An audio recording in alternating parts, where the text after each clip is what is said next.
Okay, well, I'd like to welcome you all to our Earth Day, or Day After Earth Day colloquium this year. I think it's the 43rd celebration of Earth Day, and we're really thrilled to have Andy Refkin here as a very appropriate speaker on Earth Day.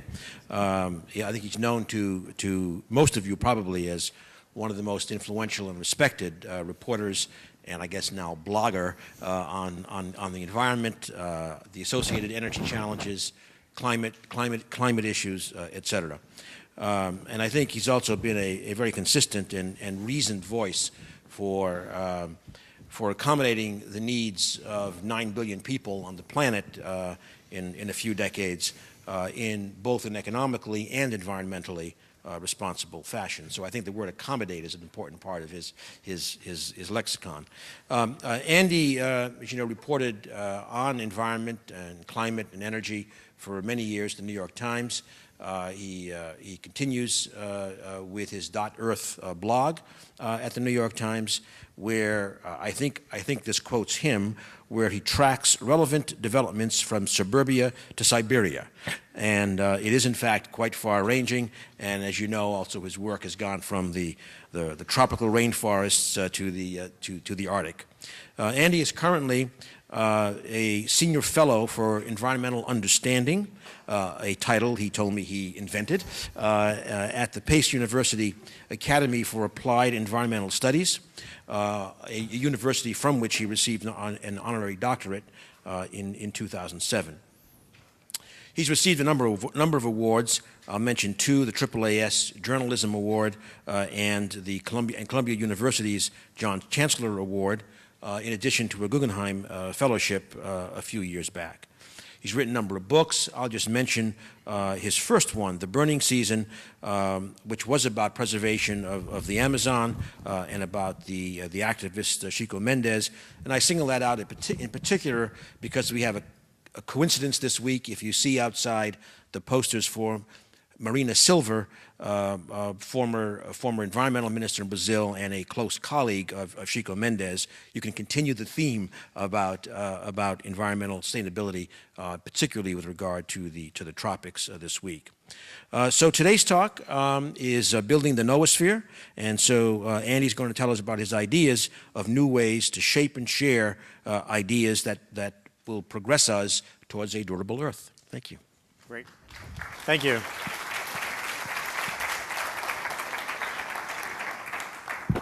It's great to be back in Cambridge and back here at MIT, one of my favorite places because there's such a nice mix here of doing stuff, and not just thinking about stuff, but doing stuff. And I think it was 2005, I spent time with Amy Smith in the development design summer lab, and I just love that combination.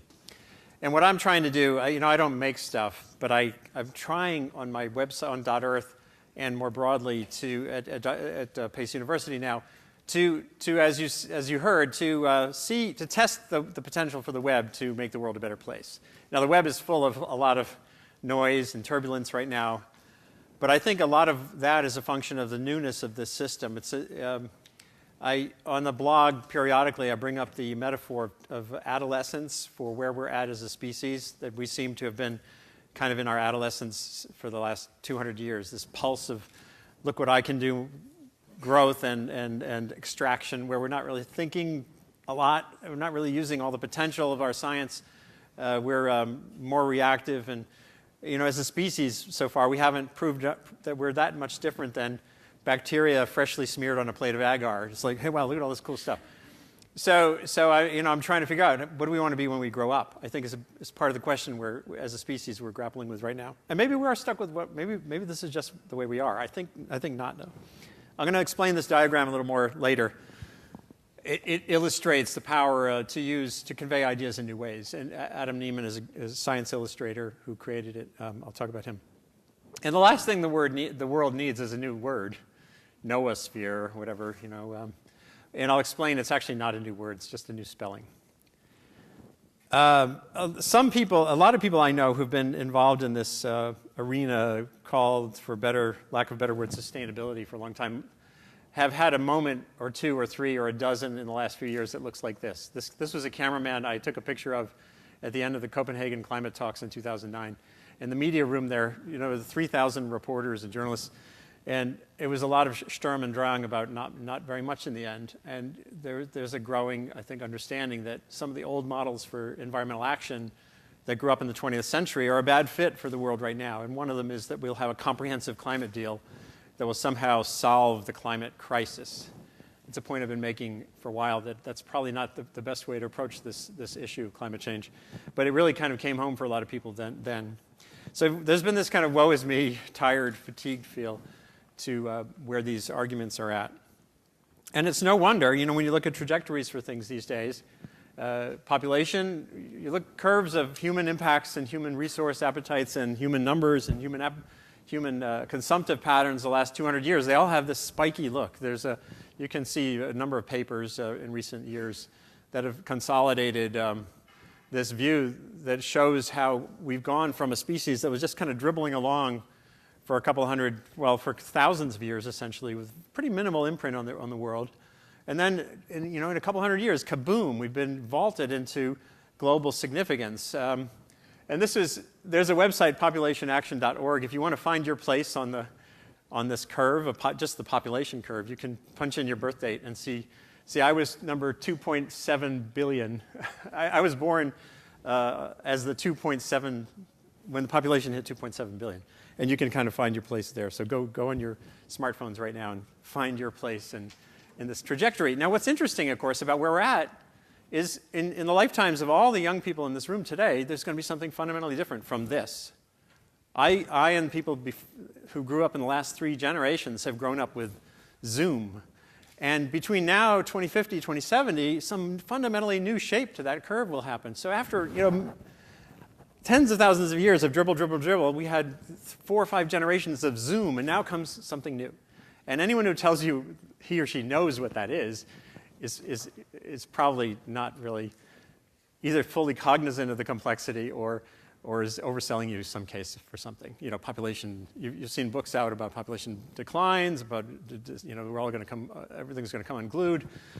Essentially, that makes it a very exciting time. That makes it a hold on to your hat time. It doesn't necessarily make it a woe is me time. It is kind of unnerving to have something new happen. But it's a great time to be young and inquiring and building a career or a trajectory of intellectual inquiry. It's a wonderful time to be. And then, as I said, with this thing called Knowosphere, there's never been a better time to share and shape and collaborate on ways to soften or smooth that trajectory. So it's kind of a cool time. And, the part of the downer side, I'm going to kind of build the downer picture for you a little bit.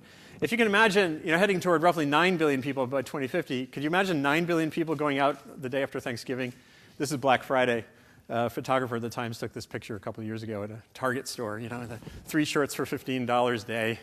And of course, our mania for buying as kind of a sport has now pushed Black Friday into Thursday.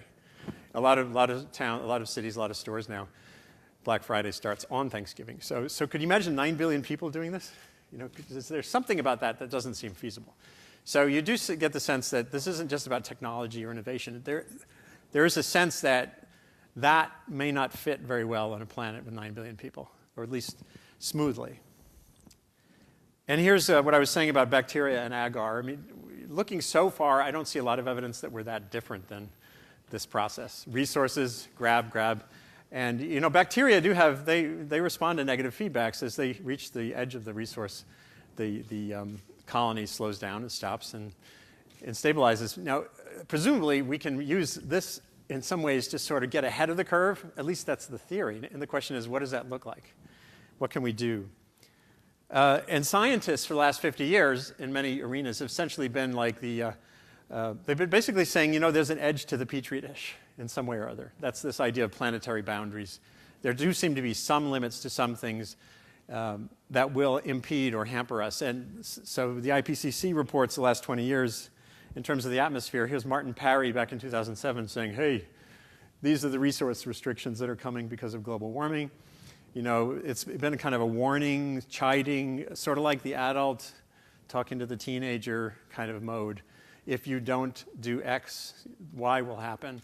And it hasn't really worked that well, has it? I don't think so. It reminds me of this scene from Rebel Without a Cause. All those kind of parties turn into. It's not a place for kids. A minute ago, you said you didn't care if he drinks. He said a little drink. You're tearing me apart! So society is basically the James Dean character saying, enough of this. I want to grow. I want to just be what I am. Don't tell me what to do. And, who's to say that James Dean was wrong there? And this crystallized for me to some extent during the Supreme Court arguments over CO2 as a pollutant in 2006.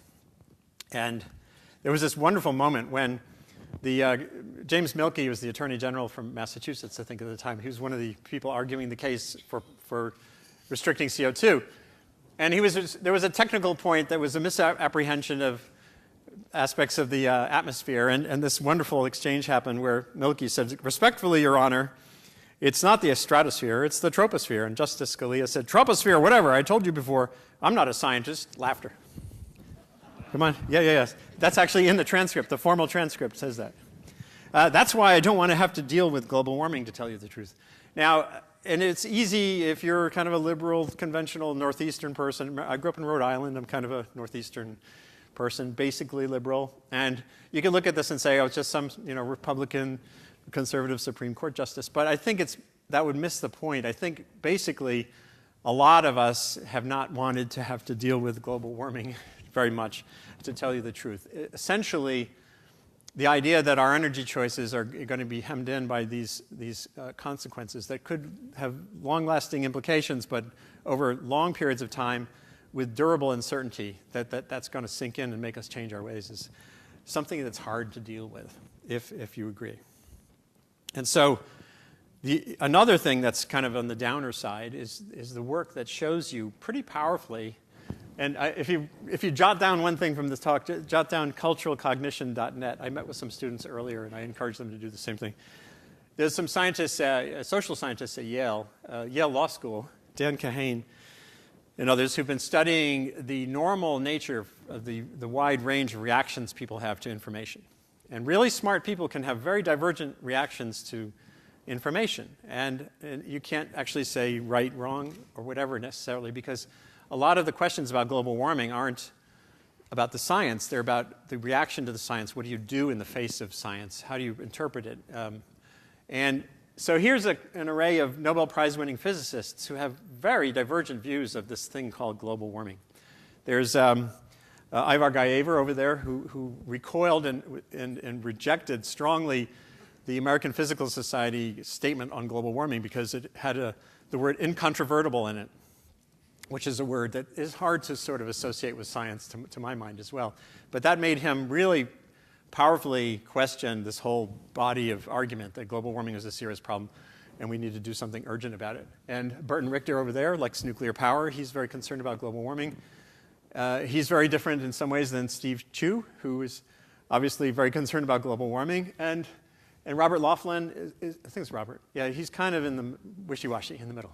So if you're going to get in an argument about global warming, this work on our cultural cognition, that the way we recognize or reject or embrace information based on predispositions, says you can go out and find yourself a Nobel Prize-winning physicist to hold up as a placard while you're having your debate. So that says to me that don't expect necessarily new science or new information to clarify or simplify these choices, that we're stuck with diversity. And getting comfortable with that is important. And the other thing that's happening at the same time is we have this phenomenon with the media where we're moving from when I was growing up, every night we would gather and have our supper, mac and cheese or whatever, and listen to Walter Cronkite or one or two other white older men would feed the whole country the news. Walter Cronkite actually would say, let me see if this works. Broadcast as the anchor man of the CBS Evening News, and that's the way it is. Friday, March 6th, 1981. That was his sign-off, his last sign-off when he was retiring. That's the way it is. So we used to someone just told us that's the way it is. We didn't have to actually think in the old days. We had it really easy. You have it a lot harder because on whatever your issue is, you can now go on the web and So to me, this was like, literally it was dinner time. So it was comfort food. We had our dinner and we had our comfort food information. We all had a big meal together, the whole country. And then now we're in the world of the web being a portal for information, where we're all still eating comfort food every night, but it's like whatever, it's the biggest buffet in the world. If you like sushi or Indian or whatever you like, vegan, you can find your climate thoughts, the same thing for diet. You can find if you hate GMOs, you can go to blogs that are all about hating GMOs. If you're a technophile when it comes to food, you can go there.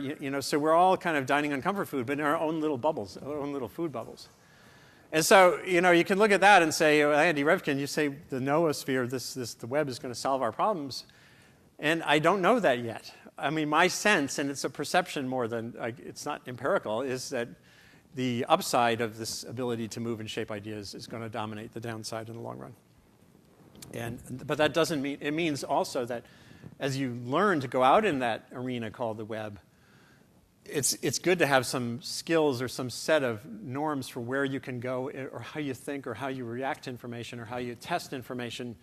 If you don't have that ability to be thinking critically, and also to sort of test your own presumptions, to be making sure you're not living in a bubble, those are skills that would be very adaptive in this new media environment. One thing I try to do, just briefly, this is a little off my main subject, but I think it's worth touching on here, is in engaging on an issue that's complicated, or that is sort of where the emblematic nature of it dominates the information, like fracking, no fracking, fracking, where the word has no meaning because it has so many meanings. Global warming is one of those classic phrases.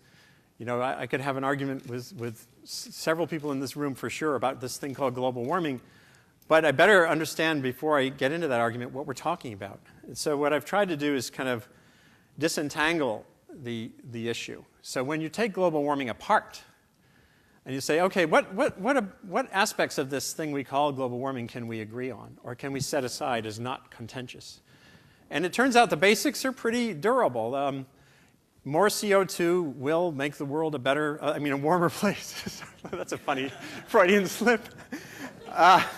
A warming place for a long time to come. It's a durable greenhouse gas. You release it cumulatively. You're building the potentiality for a warmer world. It's going to heat up. Some of the heat will go in the ocean. There'll be variations over time in the short time scales. But more CO2, warming world, period, is pretty much a durable thought. So I kind of chart that on a bell curve. It's kind of like this.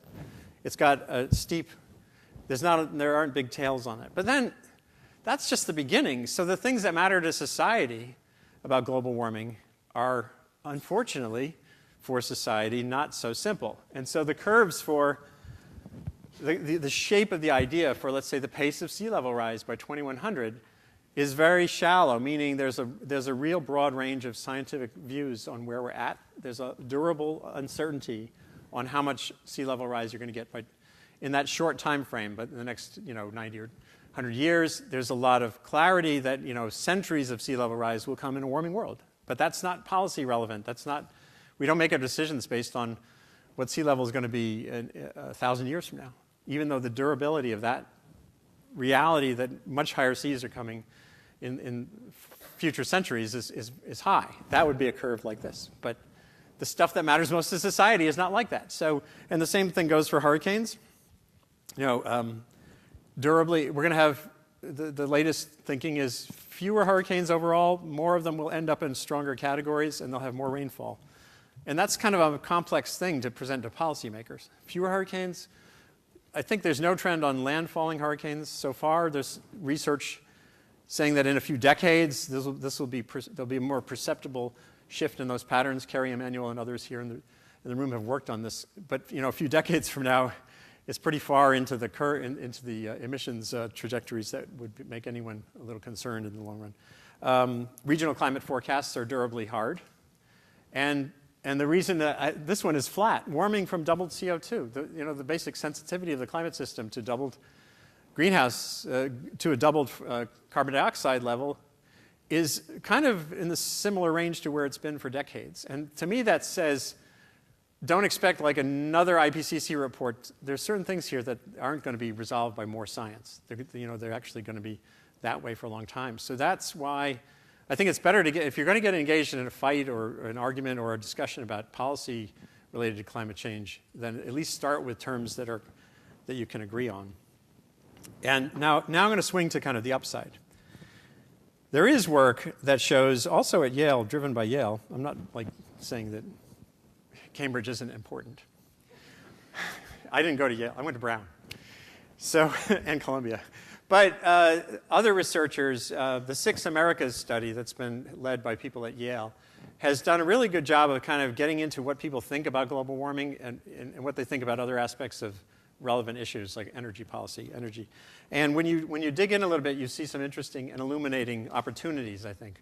One here is that back in 2009, when this particular survey was done, and each of these balls, essentially there are 6 Americas that these folks have discerned on this issue called global warming. And again, one of the weaknesses of this work is that there isn't a common definition of what that means.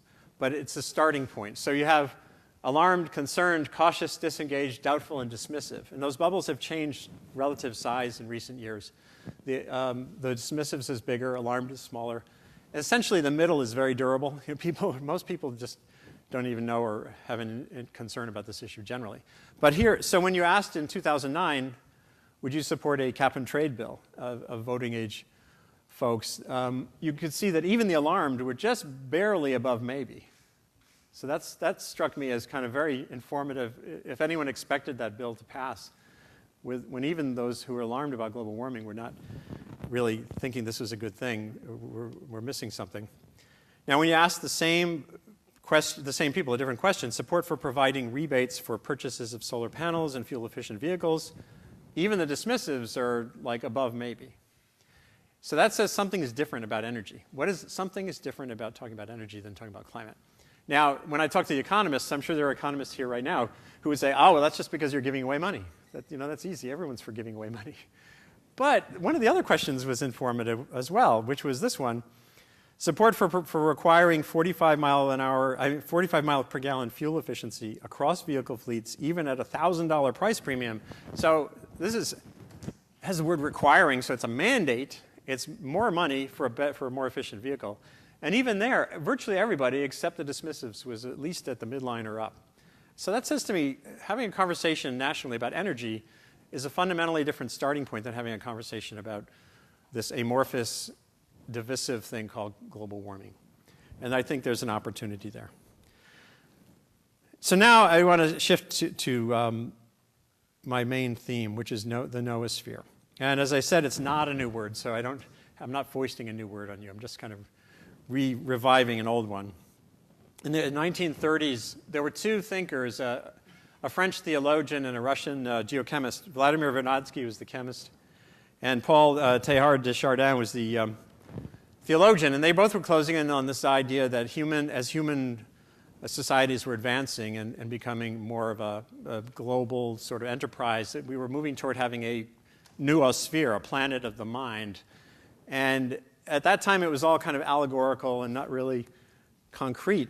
And actually, this turns out to be an idea that's even older than this. It goes back, I wrote about Darwin a few years ago, and he seemed to hit on the same theme in The Descent of Man, where he talked about that basically we're very tribal, and Ed Wilson's newest book and other things get at this reality. But he said the point that we were heading toward the point where we might end up essentially being able to circumvent some of our tribal nature. And he said, this point being once reached, there's only an artificial barrier to prevent man's sympathies extending to the men of all nations and races. And actually, he goes on in that passage to talk about also our sympathies for other living things on the planet. And that's sort of the same concept. And the artificial barrier is now being toppled by artificial technology. We now are developing the capacity to converse, to interact, to collaborate globally in ways that were unthinkable just a few years earlier, and that were just unimaginable, undreamable a few decades ago. And the way I think of this is as a network of schools, libraries, other institutions, businesses, .orgs, and other others who are eager to collaborate in fostering human progress on a finite but thriving planet. And I used to think maybe I needed to build something like .earth, but more community-ish, a place, a website, something like Wikipedia, but different. And now I don't think I actually need to build anything. I think it's just kind of happening, which is sort of a comforting thought to some extent. And I want to show you a little bit about what's happening. My feelings on this derive from some experiences I had that were pretty interesting. In 2009, I was in Istanbul writing about the next earthquake that's going to devastate that city. There's been about 10 earthquakes over the last 1,500 years that have really devastated Istanbul. And you can actually see it in the artwork. That's a woodcut from 1504. And if you go forward a couple centuries, there's a lithograph, more sophisticated, but same image, people dying and buildings falling. And then there's a photograph from the mid-1800s of another earthquake. So Istanbul is going to get hit again. I was there to write about how that city, people are trying to make the city more resilient and robust in the face of that inevitable disaster. And when you run around, I was going to schools like this one where they were training the kids to go into their desks and retrofitting the school. So as a journalist, when you go to a place like an inner city, poor neighborhood in Istanbul, or an island in the Pacific, you're like a kid magnet. And I'm sure it's true of scientists doing field work too. You've got gadgets or cameras and pads, and kids are running up to me, going, usually they come up and say like American or whatever. And these kids were coming up to me saying, Facebook? And that sort of took me aback. They were poor. This is a poor part of Istanbul, no computers at home. But they did have a community center with a bank about like 12 computers, and the kids were all sitting there playing Farmville and Minecraft, And I'm thinking, oh, this is interesting, because my kid back home is playing, at that time Farmville, but now much more Minecraft. And so there's these collaborative, interesting games, the kids are interacting. And suddenly I realized, and I talked to people at Google, and they're talking about how they're smoothing out these translation interfaces. And soon, kids around the world will have the potential to be playing together, learning together, and then collaborating together as they get older. Now, for the most part, Farmville is definitely not going to save the world. But I am writing, there is some interesting stuff going on with Minecraft as a learning tool. I'll be writing about that soon. Actually, my 13-year-old son is going to come make a video with me when we visit a teacher in New York City who's using Minecraft in interesting ways. But here's what happened. So some of these kids are now my friends on Facebook.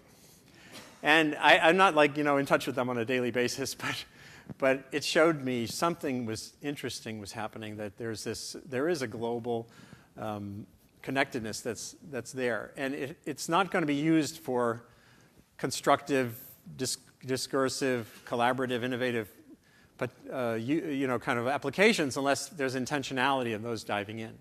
It could just as easily end up doing what it does for most people, which is just a place to share your, what you just bought. But I think the potential is there to start building experiences and collaborative learning experiences that can have lasting impact. And just getting back to the pace and the difference, when I was a kid, when I was my son's age, it was a crinkly envelope was the way I had a relationship with a kid in West Cameroon in West Africa, and it was weeks. I would send a letter and he would send a letter. And it was very exciting and engaging. I still remember his name, which means to me that it was impactful. It helped get me out of my sort of suburban Rhode Island bubble to have that experience. And now there's no reason why kids at any level can't be co-learning with kids in another part of the world. And I think that leads to great things. Now, of course, a big chunk of the world is not on the web. There's still a couple billion people who don't really have reliable electricity, if any, let alone gadgets. And these kids in Guinea, I've put this picture on my blog multiple times because it says some pretty powerful things to me. They live in a slum in the capital city of Guinea, and to do their homework. So these are kids who are in school. They want to learn. They want to become part of productive society. But to do their homework, they have to walk to the airport parking lot because that's the only reliable source of light. So they're like moths going to the parking lot to study. Now, there's other issues with this photo, one of which is that there's no girls there, which I only really absorbed that. The second time I put it on the blog did I realize, oh yeah, there's something else here that's interesting. But it says to me that energy matters hugely. And to me, when I talk about energy, I say our choices of light bulbs are only part of the world's energy challenge and opportunity. The other part is for those hundreds of millions, billion or two people who have no access. Now, and this question of, well, they're not on the web, there's a digital divide. The pace of change there is extraordinary as well. And it's not, I'm sure you've read about the explosion in cell phone subscriptions, but this graph, I think, is a helpful reminder of what's happening and how fast. So in 2000, 3/4 of the world's cell phones, and there were only 700 million, were in rich countries, the red, and 2/3. And now 3/4 of the 6 billion, this is old, this is 2010. It's now about 6 billion cell phone subscriptions. 3/4 of them are in developing countries. And as I'm sure you've read some of the articles about how this is it's now, you can do your banking. If you're a farmer in rural Africa, you get you know where your crop prices are before you go to the market. There's many different ways this is changing people's lives in a hurry. Even things as simple as call-in radio shows. There's a Developing Radio Partners, developingradio.org, is a nonprofit working with radio stations in developing countries to build programming that allows women to learn about family planning and other stuff. And some of it's done as call-in shows, so women can have an anonymous conversation about issues about their finances, about sanitation, health, reproductive health, in an anonymity that comes on like a radio call-in show, a phone call-in show. It's kind of fascinating to see how this stuff plays out. And then the pace of change, then you have this sort of hybrid things happening. Libby Rosenthal at the Times went to rural Kenya a couple of years ago to a village where this woman had got tired of having to go into town once a week to charge her cell phone. So she already had the cell phone. She just didn't have electricity. Had to go into town at a very high rate. Businessmen would, some local business would charge her phone. So she invested $50 or $60 in a rooftop solar panel, that size, and a dribble of kilowatt minutes, or whatever comes below watt minutes, was transformative. So here, you talk about $40,000 panels on a suburban roof in California. I would much rather find business models that can rapidly build out this possibility than that in terms of the fundamental transformative potential of a little electricity in a place like that is incredible. What happened was she started charging her cell phone at home. Her kids were doing their homework at the kitchen table in their hut under a nice bright LED light. And she had excess capacity, so she set up a business charging her neighbors' cell phones. And then her neighbors said, oh, this is interesting, and they started buying solar panels for their roofs as well. So you have this kind of bubbling up of potentiality that comes from just a little bit of access to these modern technologies. And I think it's actually much more, again, the outsized value of those watt minutes there makes this a much better, it's actually much more cost effective to do it where the power has more value. And so incredible stuff is going on. Then Kalestas Juma, who teaches at Harvard, I was at a meeting. He was on a panel I ran recently on food and Africa and agriculture. And he told me about another exciting thing that I was unaware of, which was that it was the World Cup that has done more for connectivity in Africa, southern and east Africa, than anything else in recent history. And what happened is the world wanted to have high-def, 24/7 coverage of the World Cup when it was coming to South Africa. So some investors laid a cable. There's a company called Seacom, S-E-A-C-O-M, easy to Google for, that was a private investment group. 3/4 of the money was African capital. This is not like a World Bank philanthropic project. This was private investment. They laid a cable off the coast of East Africa. And what happened was after the World Cup, they had all this capacity, all this bandwidth. And so countries along the east coast of Africa have been tying into the cable. And it's rapidly bringing down the price of web access in Africa.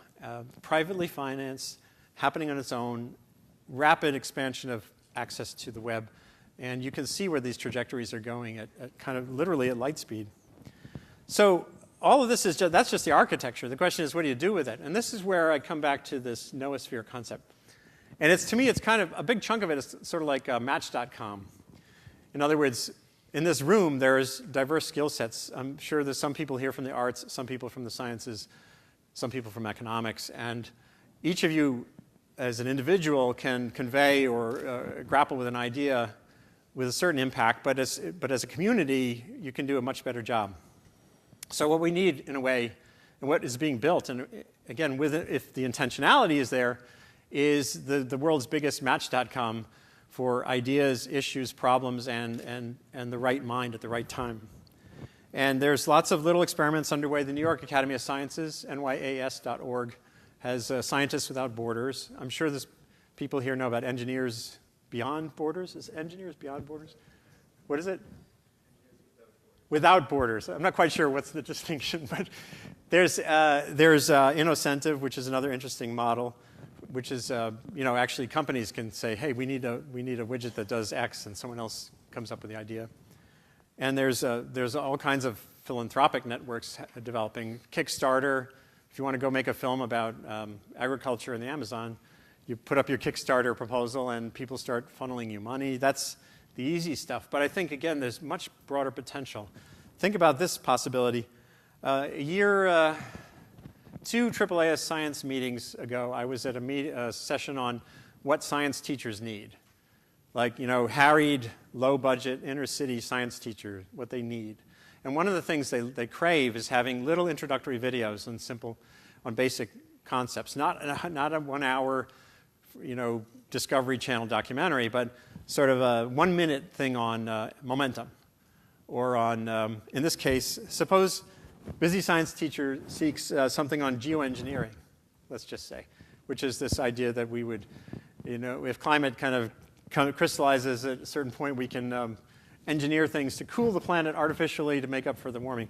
And some students in California a couple of years ago did a fun video that I think conveys how students can get directly involved in discourse and education on these issues. Today on Waves of the Future, This one's kind of a closer look at geoengineering. What is geoengineering? Well, geoengineering is something global, intentional, and unnatural. And we've got some smart fellers figuring out new methods. Let's look at a few. Space mirrors. In this lifelike reenactment, Eric is the sun, and Patrick is the Earth. As Patrick orbits Eric, he receives some of Eric's solar radiation, making Patrick very warm. Let's see what Patrick has up his sleeve.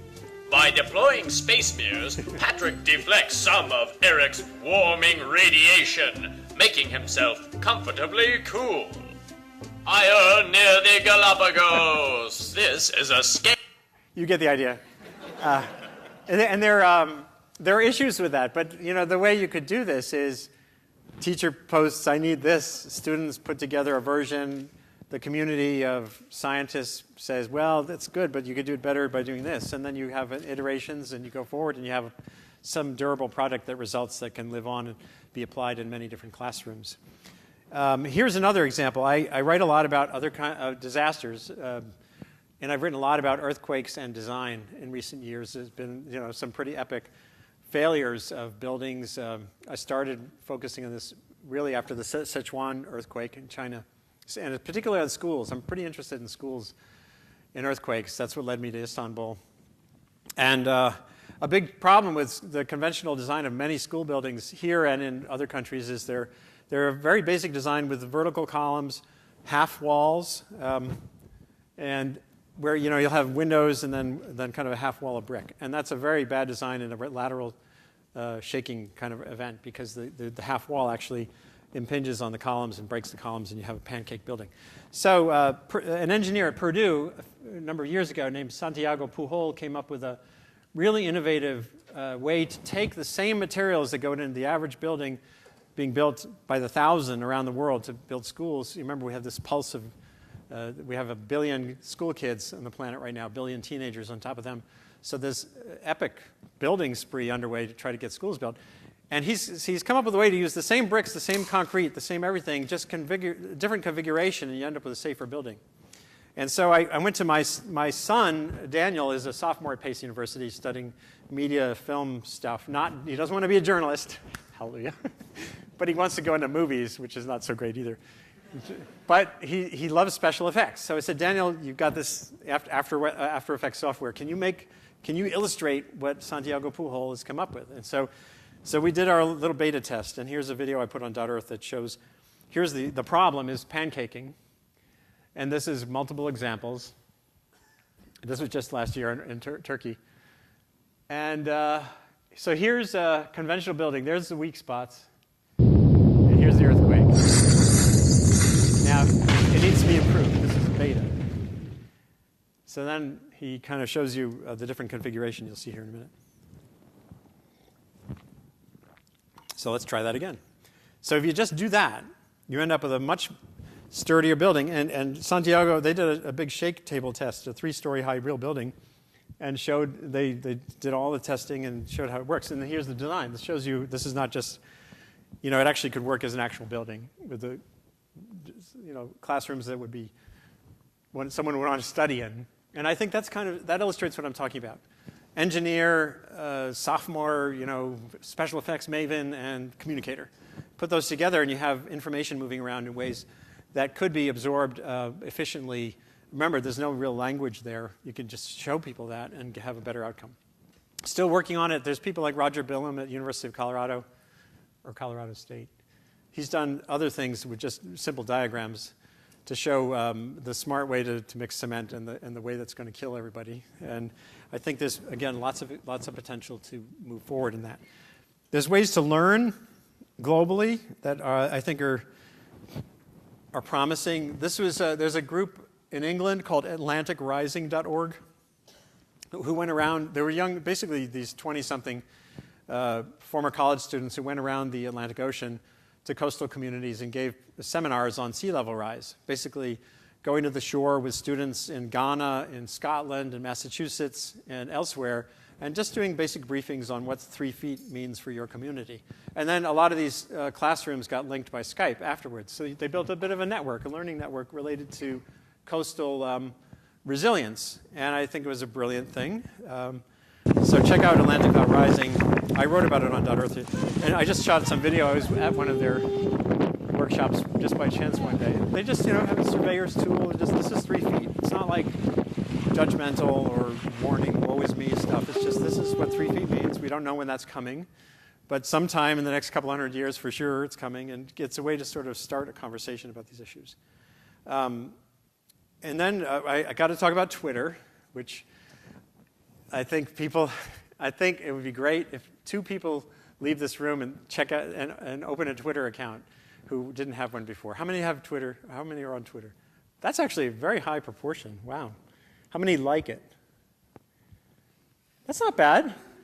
I think there's a perception that it's, like Facebook, it's kind of just, I'm going to the mall now. And it can be that, but it can be whatever you want it to be.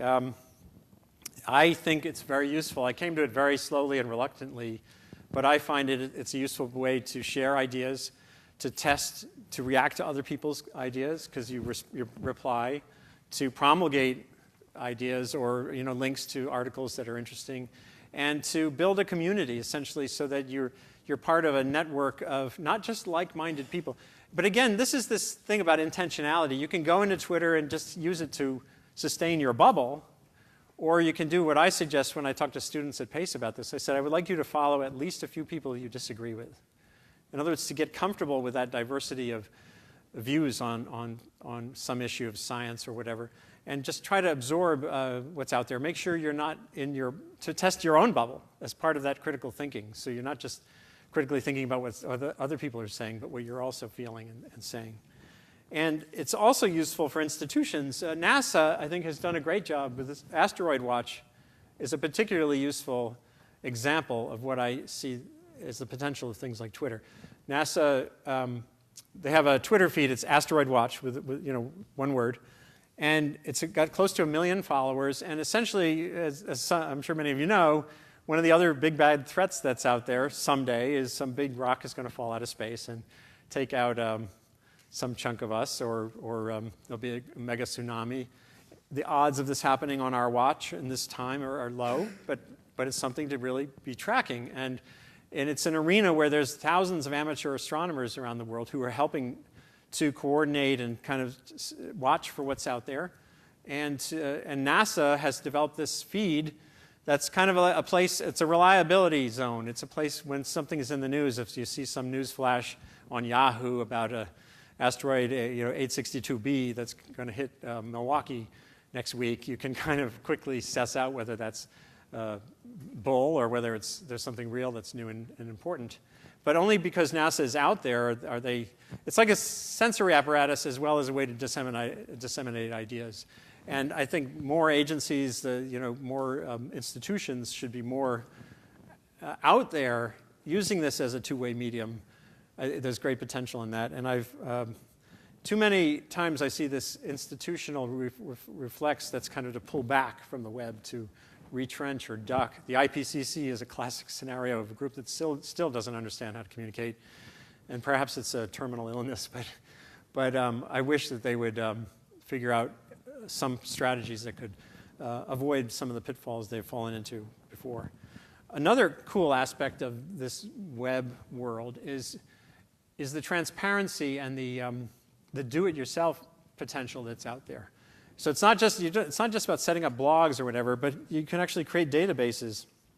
I just was up in fracking country this weekend, Sunday. I spent all day Sunday running around a chunk of Pennsylvania and then New York State that's over the richest part of the Marcellus Shale. And I'm doing an article for a magazine that's coming out in the summer sometime. And it was really illuminating. But before I went there, I wanted to figure out where to go. So I went to a website called FracTrackorg that essentially it's all public data on well permits, wells that are already being drilled, on violations. All that stuff is out there. And this guy, I got in touch with him when I noticed his website. He put it up, he created it in half a day. And essentially, I chose to go to Bradford County because Bradford County has the most density of wells in Pennsylvania. And it was a great experience to go there. But I chose it because the data were all right there, and I could actually see the addresses for where these wells are being drilled, and I could know which road to go on. And that was all created from the bottom up. You don't need necessarily agencies to be doing this work. Anyone can do this now. And it's informative. This, again, is not judgmental. It's just information that can be used to illuminate the choices we have. What's so jarring, of course, is that the state line there, New York has a moratorium, so there's 1,000 holes that have been drilled in Bradford County. There was one issue that was transitory, and then New York State is up there kind of waiting. What are we going to do? What are we going to do? And it's just, again, rich opportunities to dive in. And schools, again, can do this work as well. There's a group at NYU, at the journalism school, that created a website called ExplainerNet. And explainer in journalism is like the sidebar. There was a big earthquake off Japan, and the explainer is the thing that says, well, it was this fault, and the ground moved this far. And what they're trying to do is provide a public service. Again, with conventional journalism shrinking, there's no reason why NYU or MIT or anyone else can't dive in and fill that gap a little bit. So they created an explainer, a very unconventional one on fracking. That's kind of fun. Fracking is a form of natural gas drilling, an alternative to oil, because the oil kept spilling, bringing jobs to small towns, so everybody's willing. People turn on the lights and the drillers make a killing. Water goes into the pipe into the ground. The pressure creates fishes 7,000 feet down. The cracks release the gas that powers your town. That well's fracked, yeah, totally fracked. But there's more in the water than just H2O. Toxic chemicals help to make the fluid flow. With names like benzene and formaldehyde, you better keep them far away from the water supply. The drillers say the fishes are a mile below. The groundwater pumped into American homes, but don't tell it to the residents of Subway. That water's fracked. We're talking benzene. What the frack is going on with all this fracking going on? I think we need some facts to come to light. Now, what I found useful about that, it's in the end, it's basically saying we need more information. It's not a ban fracking video. It's when you go through the whole thing, you see it's about it's reported information that's in there. It's not hype. It's conveyed in a new way for an audience that's unconventional. It's gotten about 300,000 views on the web. So students created this thing. they've entered the discourse in a way that I think is ultimately productive. And that says to me, again, there's great potential to expand on that model. Again, we're normalizing that university courses can be creating content like that. At Pace University, where I joined the faculty 2 years ago, the last 2 years, an annual course where students go abroad on their spring break and make a film. And since I've gotten involved, the films have been on the subjects. The first one last year was on a model for sustainable shrimp farming in Belize. And of course, the students want to go to some place like Belize, so you nurture that, you use that interest to go someplace fun on spring break, but then we work their tails off making a film instead of sitting on the beach drinking pina coladas. And that film was really pretty interesting, and it was a great example. By the way, it fills a gap too, because remember, the media only focus on the failures. We love to show you the bad shrimp farming. No one's out there showing you the way to do it right. Best practices don't get into the New York Times. And that's a problem. There is a bias toward, the bad news, for sure. And so that means that the rest of us who are not in the conventional media can help build those stories out.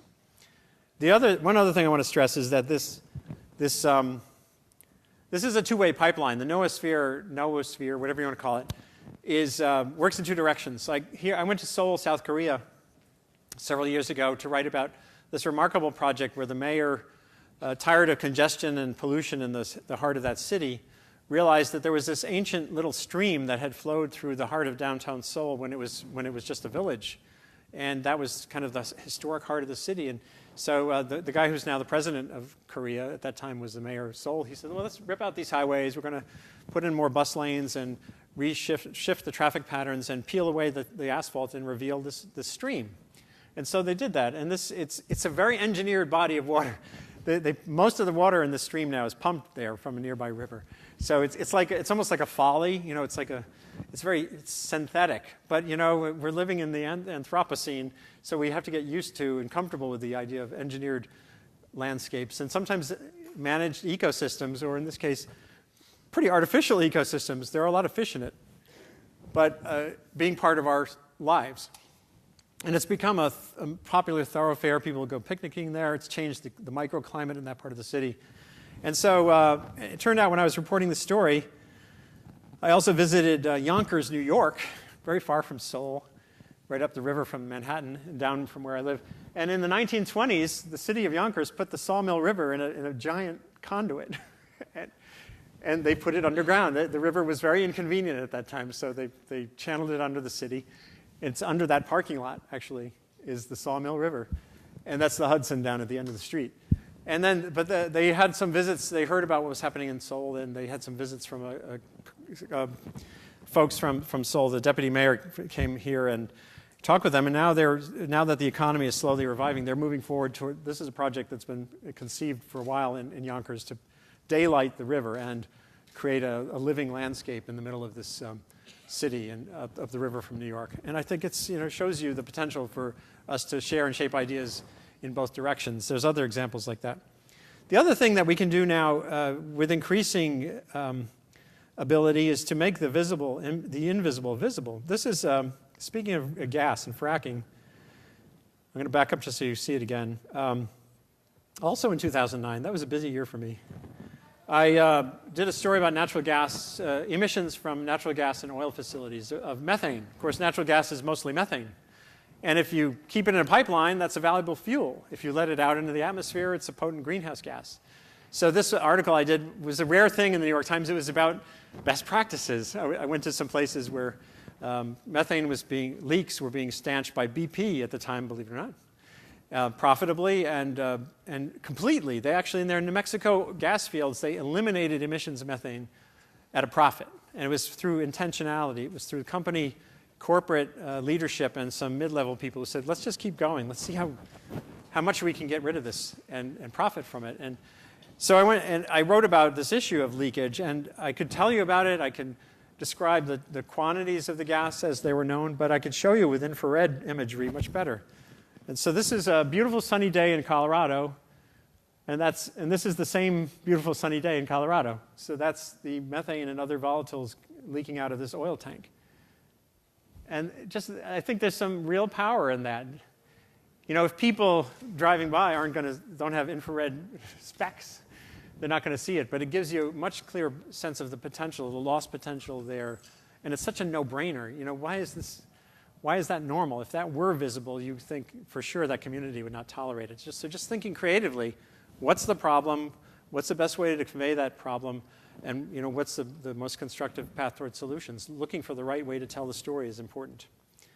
And one last thought is that a lot of this is, you know, I keep using the word intentionality. And what it is, it's about getting out of what Randy Olson, one of my good friends, he's probably spoken here before. He did the film Sizzle about global warming, a very bizarre film, and a film about the evolution fight, flock of dodos. He's also written a book called Don't Be Such a Scientist, which is about communication. And he talked about the nerd loop. We have to get out of the nerd loop. So much of the cogitation about how to communicate an issue better is among people just thinking about how to communicate, rather than people just trying stuff out. And getting out of the nerd loop is important. A few years ago, again, in a world of shrinking journalistic capacity, how do you tell the story of science, meaning the story of how science is done? Well, you collaborate. This is Andy Bunn from Western Washington University, and back in, I think it was also 2009, he told me he was going to Siberia on an expedition with some students and other faculty to study paleoclimate research on a Siberian river. And I wasn't going to go with them to Siberia, not just because of the insects, but because it's far and expensive. And I said, you know, you're taking something to record video, whatever, send me stuff. Send me pictures. Send me some audio reflections on what you're learning there. And I created this new kind of post on .earth, like a postcard. It was a postcard from the Pleistocene in this case. And that was like an experiment. It was a new way of trying to convey science from the field without having to be in the field. And it's not a press release, and it's not a conventional journalistic report. It's something in between. And then Richard Alley at Penn State. You know, not everybody is going to pretend they're Johnny Cash. He's kind of like in between Woody Allen and Johnny Cash, if you can imagine that. So he does these music videos about coal and about deep time, and he's a real wacky, fun communicator. He's been on TV now with his Earth, the Operator's Manual project on PBS, and he's out there pushing the envelope. Now, of course, the important thing to recognize is Richard Alley is a tenured, you know, graybeard, literally, and so, well, actually redbeard. But so he's in a position where it's safe to kind of be out there experimenting. And I know for a lot of younger scientists, that's something that's not that easy to consider. But there are ways to start testing those waters. I talked to some students earlier at lunch about the importance of at least touching the stove to learn that it's hot yourself, and not being fearful of experimenting with Twitter or with Facebook or setting up a blog just because someone else tells you it's scary.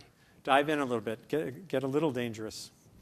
And just, I want to end where this thing began with the potential, again, for choosing the best approach to telling the story. And, you know, I could tell you the volume of the atmosphere at sea level pressure, like if you put all the air in the global atmosphere at sea level pressure, that's a certain volume. You know, it's a certain number of cubic kilometers. Or I could show you, like, Adam Neiman is a science illustrator in England who calculated that value and put it in the form of a sphere, and that tells you that's the volume of our atmosphere. And so it's not judgmental, it's not woe is me, it's just a fact. Here's a volume, and we can start to talk about what it means as a civilization heading toward 9 billion people. You know, what do we want to do with that? It's a way to sort of build the conversation from a different baseline. And here's his image of the oceans. If you peel, I was lucky enough as a young person to sail across the Indian Ocean and up the Red Sea. I've been in the middle of these great bodies of water where there's 2 miles of water below you, 1,000 miles in every direction. And it just seems vast and unbelievably voluminous. But when you actually peel all that water off the planet, put it in the form of a sphere, it's a really small amount. So think about this in terms of pedagogy. Suppose I'm teaching middle school geography, and I want to say, okay, so that's the world, that's all the world's liquid water, all the lakes, all the oceans. Now I would like, for homework, you've got to draw the picture for the world's fresh water. You know, how big would that sphere be? And of course, it's too small to actually see on that scale. You wouldn't see it.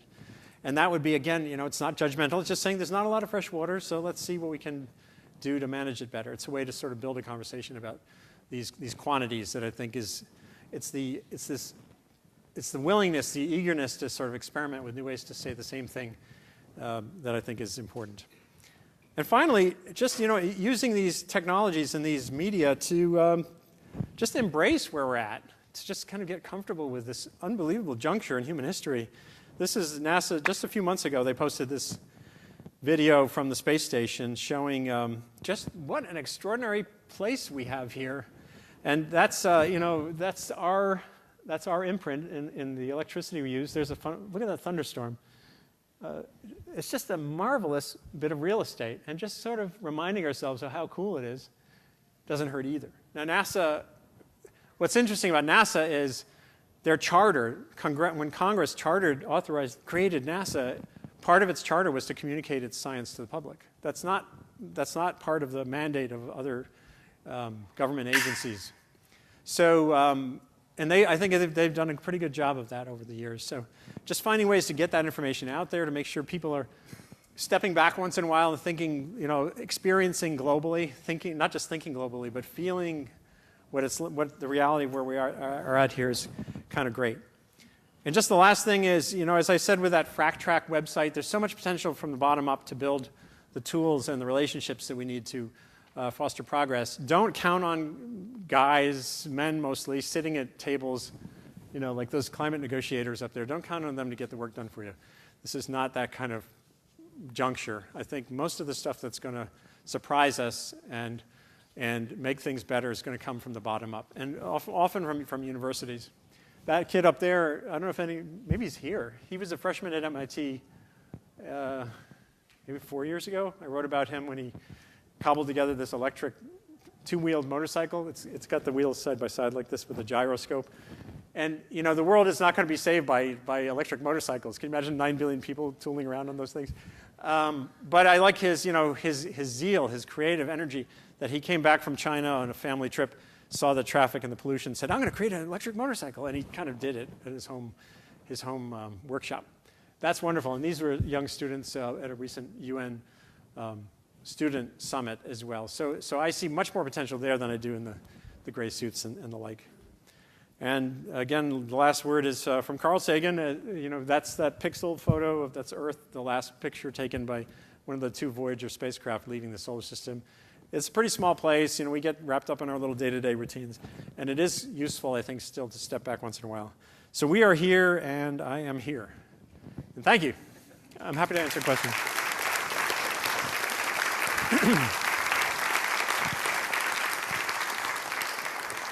Thank you, Andrew. You take some questions, I assume? Sure. I should first make one announcement I forgot to make, that the discussion today is co-sponsored by the MIT Energy Initiative and the Joint Program on the Science and Policy of Global Change, who have provided these nice panels over there about how resources come together, energy and climate. I'll point out one more thing. Last year's Earth Week speaker was one of the guys in the gray suits. Oh, really? Todd Stern. Todd's a good guy. We have some time for some questions. Please. I know that some of my colleagues in particular are resistant to participate in new media and these online communities because of the risk of the very important nuance and uncertainty getting washed out. How have you been able to address this and retain, the things that we celebrate in our science, which is the stuff that we still don't know? Oh, man, that's a whole nother talk. But I'll tell you, one thing I can't stand is there's this reluctance to talk about uncertainty. When I chastised the IPCC a year or two ago because in getting ready for this next round, the 5th assessment, they sent around a primer on how to talk to the media, to the 800 of the authors that someone gave me a copy of, which was really nice of him. And one of the things that they were admonished, they had a list of words not to use. There's not enough time for me to search for it, but it's pretty great. And the list included the word uncertainty. Don't use that because the public has a different definition of uncertainty than you do. Don't use the word risk because they have a different definition. And I'm like, it's just the inverse. Embrace the word, use it, and say, for us, uncertainty is a form of knowledge. Demarcated uncertainty, a level of uncertainty is something you can work with. But if scientists are recoiling from going there as opposed to using it as an opportunity to educate, and like I said, with issues like sea level rise, the extent of warming, if you're not honest about the durable uncertainty there, then you're not being truthful. So I think you have to dive in. Question? Yes, in the back. Way in the back. I understand the old economic model with the New York Times paper newspaper and there'd be ads and you subscribe, etc. But what you're doing now, moving to a blog or a website, which I guess is affiliated with the New York Times. I wonder if you could just say something about how the New York Times supports that. Do you make your living from that? Do other reporters make their living from that, etc.? I get about a third, less than a third of my income from the blog. I work on a contractual basis now for the op-eds. I moved to the op-ed side of the paper when I left the staff. And whether they make money paying me that, I don't know.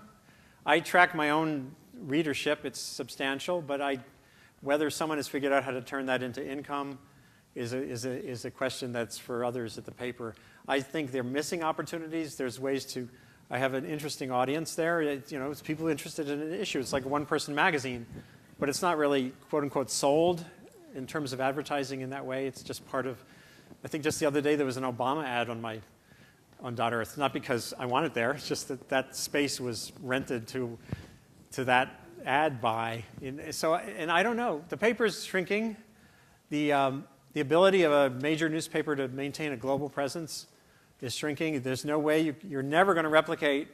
In 1999, I was in the newsroom the day the paper passed $1 billion with a B dollars of ad revenue from the printed paper, and they were handing out these fake candy bars. Like isn't there $1 million candy bar? Well, anyway, they created $1 billion candy bars just to celebrate this moment, and you could just tell at that point. I mean, no one knew at that point, but now we look back, it's like that was it. That's the end, and from then on, it's just down, down, down. You're never going to replicate that level of income with any of these models. So it'll be a smaller enterprise. With .earth, or with our foreign coverage, I could see it becoming more of a funnel for where I'm curating information coming in on these issues that I track more than reporting them directly. I think you're going to see that more in our coverage generally. As the papers shrink, let's say, what do you think will happen with their quality? What will happen with the quality is to be determined. It's this big stress point at the Times. How do you maintain, it was 155 years of building a reputation for doing quality journalism based largely on having a lot of expertise, a lot of reporters who've spent a lot of time studying subjects and who are positioned around the world in Hong Kong and Nairobi and wherever. And that's all shrinking, And so can you maintain the authority that generated the brand in a world of declining revenue is still to be determined. I think you'll see stress. I think you've already seen the stresses, actually. So it's tough. There's a lot of other references. The Center for Collective Intelligence here, which does the Climate Collab, Buckminster Fuller's idea of the world game. But I have some problems with, I think bottom-up is the way things are going to go. But politically, I think there's some deep problems about the concept of the Knowosphere. And I think there are two things that go into that. Last week, PBS did a thing on Earth Day, and Stuart Brand made a statement about the loggers versus the tree huggers, and the attractiveness of conflict, and how people got bound up into a conflict. And now you see the same kind of thing happening where you have to believe in climate change or global warming in order to, right. It's almost orthodoxy. And we can't go beyond that. And then also the failure of 20 years of lukewarm acceptance in the environmental sphere of the kind of no regret strategy, which never played out completely, which exactly is talking about let's work on solutions that we can agree about and deal with it. Yeah. Nothing has ever come of that, as far as I can see, in any substantive way. So how do you get beyond that? The attractiveness of conflict and orthodoxy and the failure of the no regrets?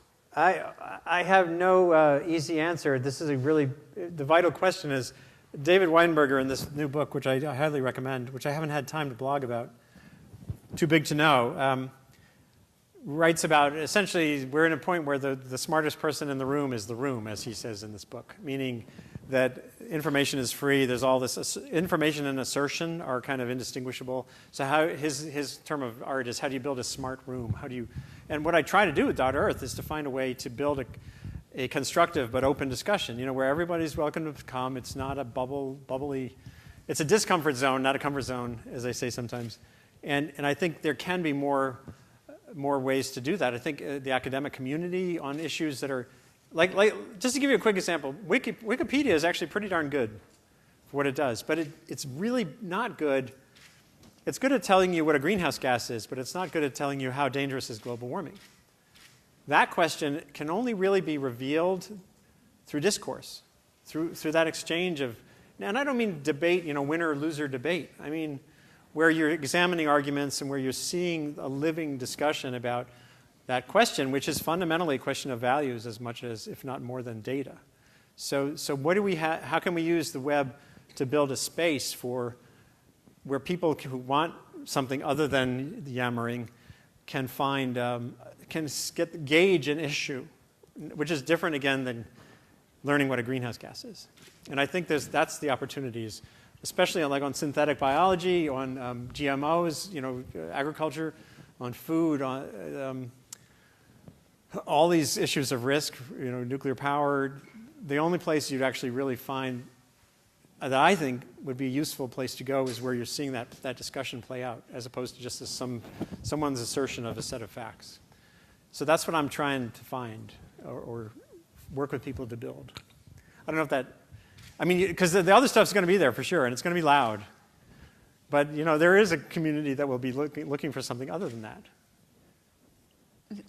I actually, it's kind of a related question in your little clip you showed on fracking, which to me, I looked at that as a very quick way to learn a lot of quick and easy way to learn misinformation. And there's no proportionality in there. Benzene from fracking is not nearly as big a problem as benzene from something else. And so you lose that, and it goes to the nuance question back here as well. And so there's, I think, an enormous risk that makes it very easy to learn the wrong things by cute little videos that obliterate the risk and the nuance and the proportionality and all those sorts of issues. And it kind of goes to what do you do about that? But one other point is, or question actually, your quote about tribalism and communication, overcoming tribalism. Actually, it seems like to me this has a lot of implications for governments, the form of governance, because it is getting over our tribal barriers, and wondering if you've done any thinking on that. Yeah, on the explainer.net, on the video, I agree with you that video has problems, but that's a starting point for discussion. And if it's just, it can be abused or it can be used as a learning tool. I could see it living there and then, let's discuss. And when I'm doing my teaching at Pace now, for every class I do, we have a Twitter hashtag. We have a public discussion about what we're discussing. My blogging course is quasi-public, and I think having more of that, having the students getting pushback from you would be great. So you can go to their website and say, hey, what about this? And then I'll get hate mail for the next 3 weeks. Well, I don't. Oh, you mean you would get? Well, but this gets at the touch the stove. I do think we all need to touch the hot stove, you can. I deal with a lot of hate mail, so I know what you're saying too. Not to mention Rush Limbaugh telling me to go kill myself on air, which was a lot worse than what he told that young woman to do. That was in terms of population. Yes, population and carbon. Right. Okay, well, I think we're going to thank Andy again for this stimulating lecture indeed. Thank you. Well, thank you. Thank you for having me.